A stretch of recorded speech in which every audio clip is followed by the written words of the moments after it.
Bismillahirrahmanirrahim. Assalamualaikum warahmatullahi taala wabarakatuh. Selamat datang kembali. Terima kasih kepada semua anak pelajar yang tetap setia bersama saya. Sebelum saya meneruskan dengan saya pada malam ini, marilah sama-sama kita sama like, share dan subscribe channel saya ini untuk sama-sama orang lain juga insyaAllah mendapat manfaat daripada perbincangan kita pada malam ini. Anak pelajar yang saya hormati sekalian, sekarang kita tahun baru 2023. Jadi saya terlebih dulu mengucapkan selamat menyambut tahun baru. Jadi fokus perbincangan saya pada malam ini ialah untuk melihat bagaimana situasi kita sebagai seorang pelajar dan menuju perjalanan kita di era tahun baru ini. Jadi para pelajar yang saya hormati sekalian, yang pertama, marilah sama-sama kita meneliti perkara-perkara yang telah kita laksanakan sepanjang tahun 2022 yang lepas. Perkara yang kita buat, perkara yang kita laksanakan yang banyak memberi kebaikan kepada kita, memberi motivasi dan kepada kita jadi seorang pelajar dan belajar dan terus belajar. Ataupun mungkin kita boleh meneliti, mungkin kita mempunyai beberapa kelemahan dari segi diri kita sendiri, dari segi kesungguhan belajar kita, dari segi komitmen kita, dari segi kerja buat kita masa sekolah dahulu. Dan elemen-elemen ini akan dilihat bila mana kita dinilai. Bagaimana penilaian itu dilakukan? Itu bila mana kamu menjawab soalan peperiksaan dan sebagainya. Jadi penilaian ini akan dapat dilihat dan dinilai oleh guru yang mengajar kamu. Jadi kemungkinannya daripada penilaian dapat ini, kita dapat tengok bagaimana prestasi kita dari segi akademik. Adakah prestasi kita itu prestasi yang begitu baik ataupun bagaimana sebenarnya. Jadi setelah kita melihat dan meneliti apa yang berlaku sepanjang 2022, jadi beberapa kesimpulan yang kita boleh buat. Mengapa kita menjadi seorang hebat di tahun 2022? Mengapa kita menjadi seorang yang gagal di tahun 2022? Mengapa kita menjadi seorang pelajar yang bermasalah di tahun 2022? Mengapa kita menjadi seorang pelajar yang tidak bermotivasi di tahun 2022? Dan mengapa kita menjadi seorang pelajar yang tidak mempunyai daya kesungguhan yang tinggi untuk belajar dan terus belajar, sehingga menyebabkan kita banyak ketinggalan dan terus ketinggalan. Jadilah perkara yang kita perlu ambil kira dan kena bencana pada malam ini untuk membantu kita memastikan perjalanan kita menuju tahun 2023 adalah merupakan perjalanan yang begitu penting kepada kita, perjalanan menuju masa depan. Terutama sekali bagi pelajar yang akan meraih peringkat utama SPN, STPN ataupun CJ3 kamu. Kerana perasaan ini adalah penentu kepada masa depan mereka, penentu kepada kehidupan mereka untuk hari esok dan hari yang akan datang. Jadi, ayo bangunlah kembali daripada kelemahan masa lalu kita, bangunlah kembali daripada kesilapan masa lalu kita, bangunlah kembali daripada sifat malas, sifat suka bertangguh, sikap tidak kisah dan sikap tidak cana pada diri kita yang perlu kita baiki mulai pada malam ini dan hari-hari yang mendatang. Apa tepatnya? Untuk memastikan kesilapan kita ini boleh ditebus kembali, ayo bangkitlah kembali. Jadi anak pelajar yang saya hormati sekalian, bagi pelajar SPN, STPN dan CJ3 agama, mereka hanya ada beberapa bulan lagi sebelum peringkat sebenar yang mereka akan tepuhi. Jadi kemungkinan mereka ini ada sebenarnya daripada kita yang penuh yakin saya boleh mencapai kejayaan dalam peringkat ini. Ada sebagian kita yang masih lagi tidak yakin, tidak rasa kita boleh berjaya, tidak rasa kita boleh mencapai kejayaan. Mengapa kita berkeadaan demikian? Jadi pelajar yang yakin ini kerana mereka rasa mereka telah membuat persiapan yang begitu jitu, persiapan yang begitu tinggi, dan mereka tidak mensia-siakan masa walaupun seminit dalam menggunakan masa itu untuk membuat ulang kaji dan sebagainya. Manakala bagi para pelajar yang kadang-kadang masih lagi kebingungan atau merasa keresahan ataupun tidak tahu ke mana haluan mereka bawa menjelang periksa seminar ini, kerana beberapa perkara yang mereka banyak tidak laksanakan sepanjang tahun 2022. Mereka tidak belajar dengan penuh komitmen, mereka tidak pernah belajar dengan bersungguh-sungguh. Mereka mengabaikan kerja-kerja rumah yang dibuat oleh guru mereka. Mereka tidak hadir kelas tambahan, mereka juga tidak hadir ke sekolah. Jadilah ini email-email yang boleh menyebabkan mereka mendapat keputusan periksaan yang tidak begitu baik di penghujung tahun yang lepas. Jadi pelajaran yang saya hormati sekalian. Jadi akhir tahun 2022 ini mereka juga telah mendapat periksaan percubaan. Jadilah keputusan ini sebagai satu perkara baru, perkara yang perlu kamu buat untuk buat perubahan. Sekiranya keputusan kamu tidak baik, maka kamu harus bangkit kembali. Ini yang paling penting sekali. Jadi anak-anak pelajar yang saya hormati sekalian, ada beberapa perkara atau elemen yang akan membantu anda, anda ikut skala 3 ataupun 2 yang saya akan mentangkap sekejap lagi. Yang pertama, kamu harus yakin dengan diri kamu. Jadi ini yang paling penting sekali. Ramai pelajar-pelajar yang berjaya kerana mereka yakin dengan kebolehan mereka. Mereka yakin dengan potensi yang ada pada mereka. Mereka yakin dengan apa yang mereka buat sepanjang mereka belajar. Mereka yakin bahawasanya mereka boleh mencapai kejayaan yang terbaik dalam periksaan utama itu kerana mereka telah melaksanakan tanggungjawab dengan baik. Jadi bagi mereka yang tidak yakin ini, mereka harus yakin bagaimana untuk menaikkan tingkat keyakinan kamu. Iaitu kamu hendaklah sentiasa berfikiran positif. Bahasanya walau bagaimana keadaan kita sekalipun, walaupun kita gagal semua ini, kita masih ada masa, kita masih ada peluang. Jadi gunakanlah kesempatan 3 bulan sebelum periksaan ini untuk kita rebut sebaik-baiknya dan gunakan sebaik-baiknya untuk memastikan kita dapat keputusan yang terbaik dalam periksaan sebenar. Yang pertama, itu kamu harus yakin dengan diri kamu. Begitu juga anak pelajar lain yang berada di tingkatan 1, tingkatan 2, tingkatan 3, tingkatan 4, sama juga. Jadi bila kamu meneliti keputusan periksaan kamu melihat dan meneliti bagaimana keputusan yang kamu dapat.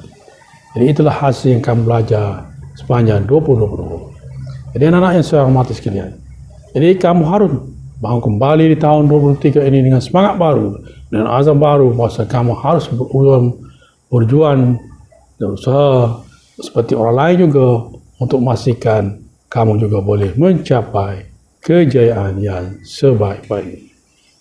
Yang kedua, setelah kita yakin dengan diri kita, keyakinan itu hasil daripada apa yang kita buat sebenarnya.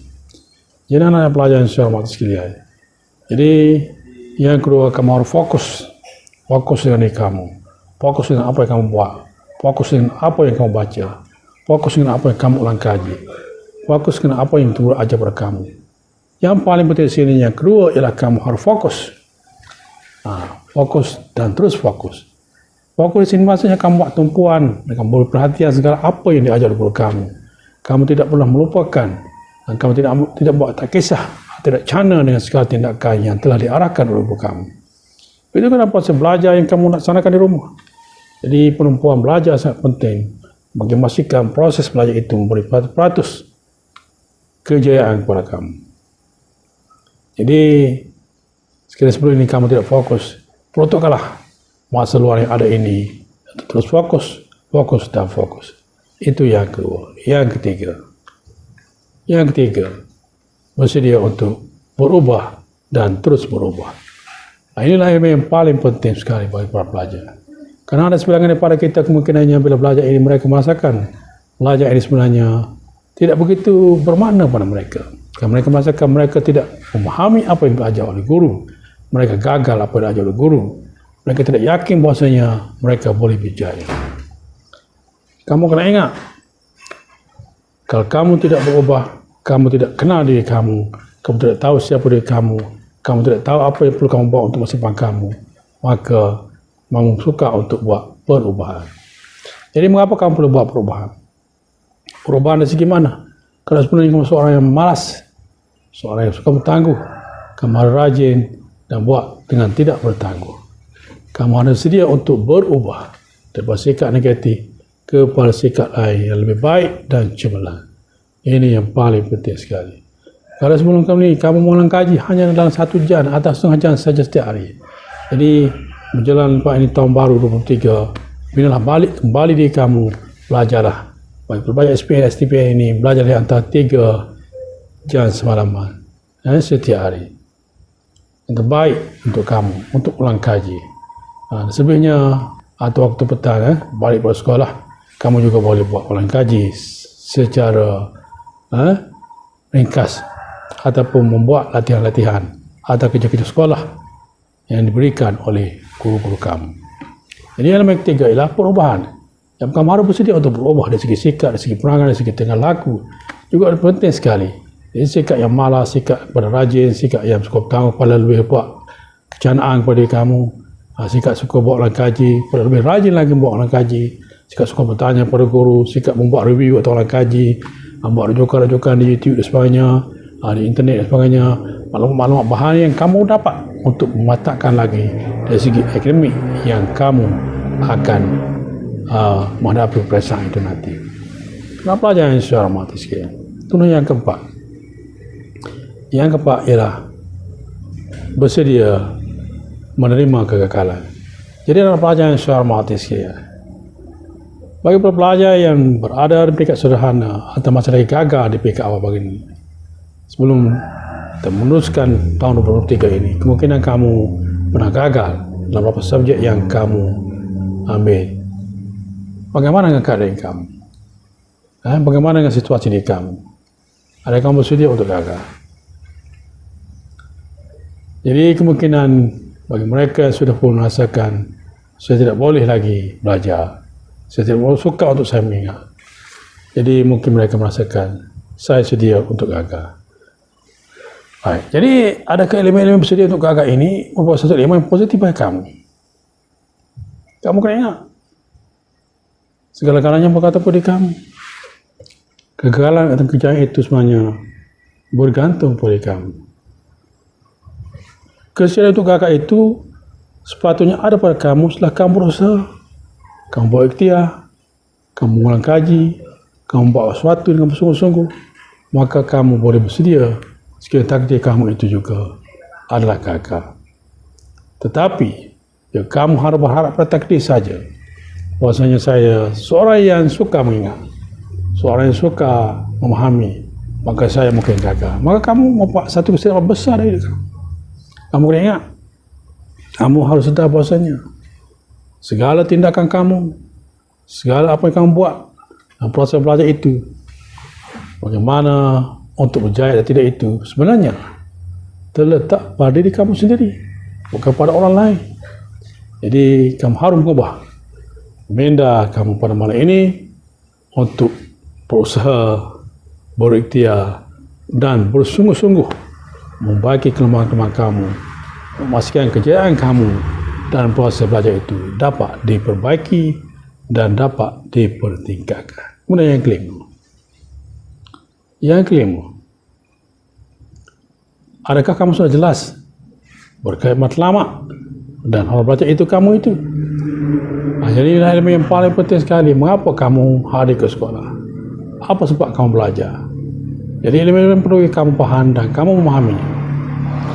Jadi kamu jangan jelas dari segi haluan dan hal tuju kamu yang betul. Iaitu saya belajar untuk mana? Apa tujuan kamu belajar? Ada sebenarnya pada kita belajar sekadar belajar sahaja atau bagaimana? Jadi kamu ada target kamu. Bagi pelajar aliran-aliran sains tulen contohnya, matrikulasi, keasasi dan sebagainya. Begitu juga pelajar kelas aliran lain. Kamu tetapkan matlamat kamu secara jelas. mana haluan kamu, apa yang kamu akan buat sebab peperiksaan dan sebagainya. Kerana ini akan menentukan bagaimana proses untuk kamu belajar itu. Jika kamu tidak punya matlamat yang jelas, maka proses belajar kamu tidak akan dapat suatu yang terbaik. Jadi anak-anak yang saya hormati sekalian, mulai pada hari ini, mulai pada malam ini, sekiranya kamu masih lagi tidak jelas serta matlamat dan haluan belajar kamu, kemana kamu akan bawa diri kamu sebab periksa itu nanti, maka malam ini kamu kena bina kembali, kamu kena tetap kembali ke mana kamu ingin bawa diri kamu dalam menuju kepada masa depan kamu. Ini yang paling penting sekali. Jadi apa yang saya hormati sekali, tanpa matlamat yang jelas, jadi kamu belajar umpama tanpa tujuan dan belajar tanpa pedoman, kamu belajar tidak ada haluan hal tujuan yang betul. Sebab itulah proses belajar kamu tidak akan mencapai kejayaan sebagaimana yang sepatutnya.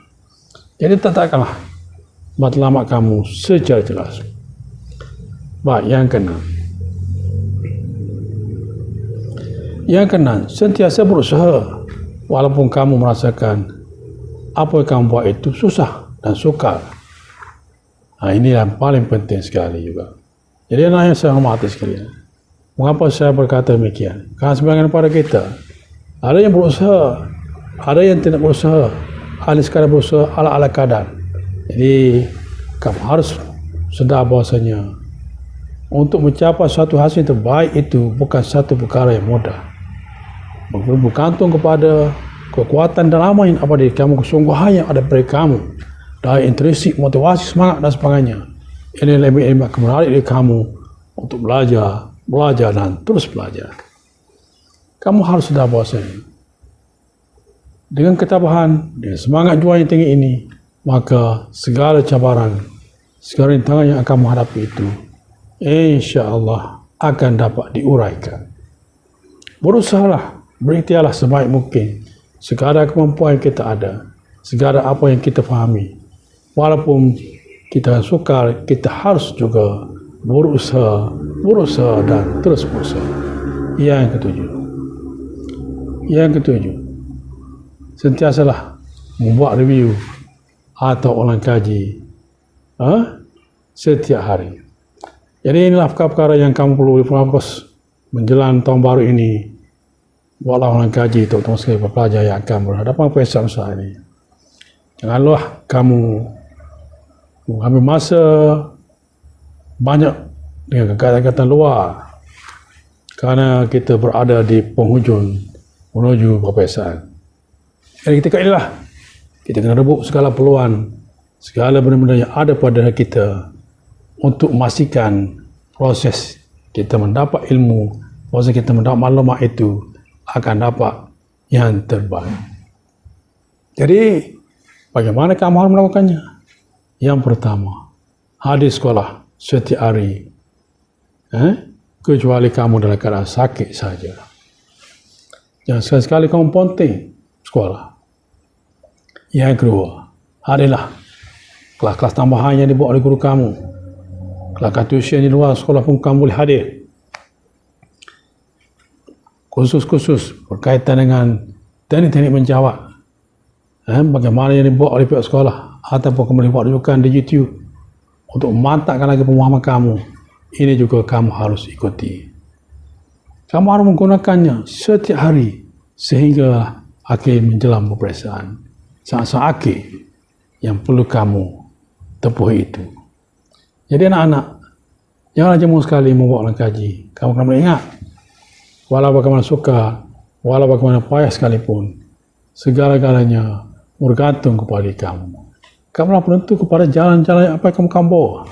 Jadi buatlah ulang kaji berterusan. Soalnya anak-anak yang saya hormati sekalian. Yang ketujuh ialah bagi pelajar peperiksaan ini, satu elemen penting bagi anda ialah buatlah perbincangan dengan rakan-rakan anda, dengan buat group study. Ini satu elemen yang begitu penting para pelajar. Kamu tidak boleh tidak melaksanakan perkara ini. memang ada sebagian daripada kita mungkin suka belajar secara sendirian. Tapi kamu mungkin ingat, kalau kamu belajar secara kumpulan, banyak elemen-elemen lagi yang kamu akan dapat. Ataupun kongsian perkembangan maklumat daripada kawan-kawan ataupun ahli-ahli kumpulan kamu semasa kamu melaksanakan kumpulan belajar tersebut. Jadi inilah akan membantu kamu daripada kamu sendiri yang belajar. Jadi kamu juga boleh merakam balik perbincangan yang dibuat melalui Google Meet kemungkinannya, secara study group, di telefon bimbit kamu. Kamu boleh memutar kembali dan mendengar kembali poin-poin yang dibincangkan.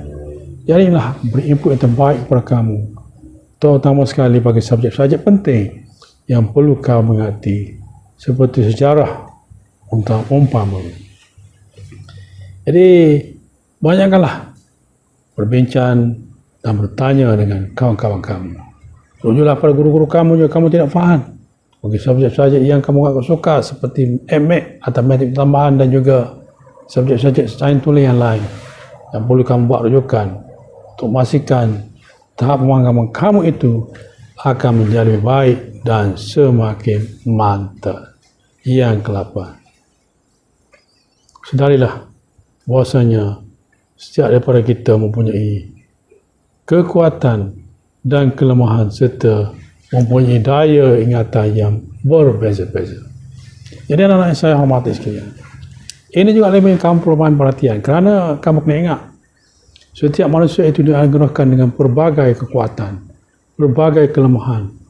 Dari segi akademik, dari segi IQ-nya, dari segi belajar itu, kalau kita lihat, ada pelajar yang mudah mengingat, ada pelajar yang mudah memahami, ada pelajar yang cemerlang, ada pelajar yang sederhana cemerlang, dan ada pelajar yang gagal. Mengapa demikian? Kerana sebenarnya pada kita ini ditakdirkan kemungkinan kita berada kelompok yang sederhana, kelompok yang cemerlang atau kelompok yang lemah. Jadi kita kena sedar di mana kita berada. Dan kita kena ingat, oleh kerana tahap IQ kita mungkin tidak tinggi berbanding dengan rakan-rakan yang lain, maka kita kena gunakanlah masa belajar kita itu supaya lebih baik dan lebih banyak berbanding dengan mereka-mereka yang lain. Tapi apa yang saya lihat kepada pelajar lemah ini, mereka merasakan bahasanya hasil daripada kelemahan mereka itu mereka tidak minat juga untuk belajar. Mereka merasakan bahasanya kalau mereka belajar itu mereka tidak boleh ingat, mereka tidak boleh faham dan sebagainya. Jadi inilah satu andaian atau perkara yang kamu boleh nyatakan di sini adalah salah sama sekali.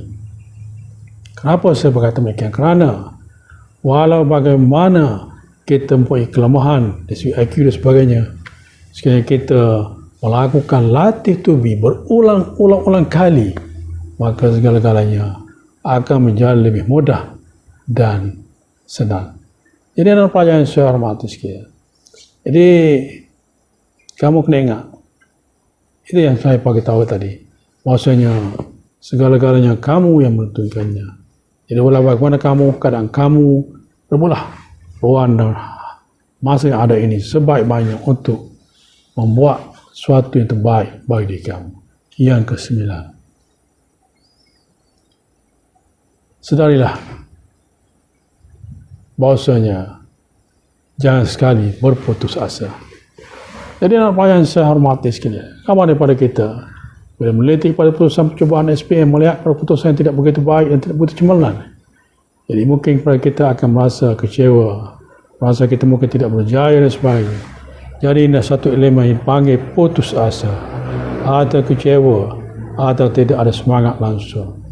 Jadi anak-anak yang saya hormati sekalian, jadi perkara penting inilah kamu kena baiki, kamu bangkit kembali pada kamu, bahasanya kamu harus tahu bahasanya walau bagaimana keadaan kamu sekalipun, kamu ada masa, kamu ada peluang lagi yang kamu rebut masa dan peluang ini sebaik mungkin. Kamu tidak boleh putus asa, kamu tidak boleh kecewa, kerana kecewaan itu akan mengundang suatu perkara yang begitu tidak akan memberi input yang terbaik apa-apa pada kamu. Kamu mungkin akan gagal dalam peperiksaan ini nanti. Kamu mungkin tidak akan mendapat suatu kejayaan pun lagi daripada kamu dalam akademik ini. Jadi inilah perkara-perkara yang perlu kamu fahamkan. Kamu harus sedar bahawasanya kamu harus mengubahnya dalam diri kamu. Jadi bangkit kembali dan jangan sekali-sekali berputus asa. Yang ke-10, bersedia bersaing dengan mereka yang lebih baik dan lebih pandai daripada kita. Inilah perkara-perkara yang positif dari kamu.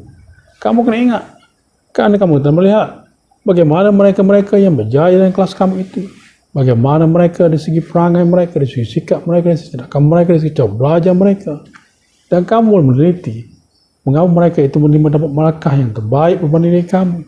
Terutama sekali kelas-kelas yang cemerlang, mengapa mereka ini mendapat keputusan yang terbaik. Dan kamu di penghujung tahun menuju peperiksaan ini, kamu lagi dalam keadaan yang tidak begitu cemerlang. Kenapa demikian? Kerana kamu sebagaimana sebab di awal tadi, iaitu kamu tidak yakin dengan diri kamu. Kamu tidak positif dengan diri kamu.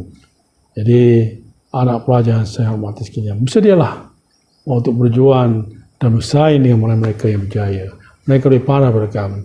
Walaupun sayang kamu itu mungkin kamu tidak boleh mencapai tahap mereka, tapi sekurang-kurangnya kamu juga boleh bersaing untuk mendapat keputusan yang terbaik bagi pihak diri kamu sendiri. Ini yang paling penting sekali.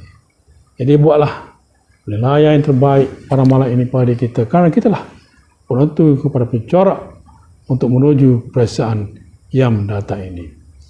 Jadi anak-anak yang saya hormati sekalian, jadi buatlah perubahan yang terbaik, kerana tanpa perubahan itu maka perjalanan kita menuju peperiksaan nanti tidak akan beri hasil apa-apa kepada kita. Dan yang ke-10 ialah kamu harus sedar bahawasanya kamu boleh berjaya sekiranya kamu tahu kamu sebenarnya boleh berjaya. Mengapa saya berkata demikian?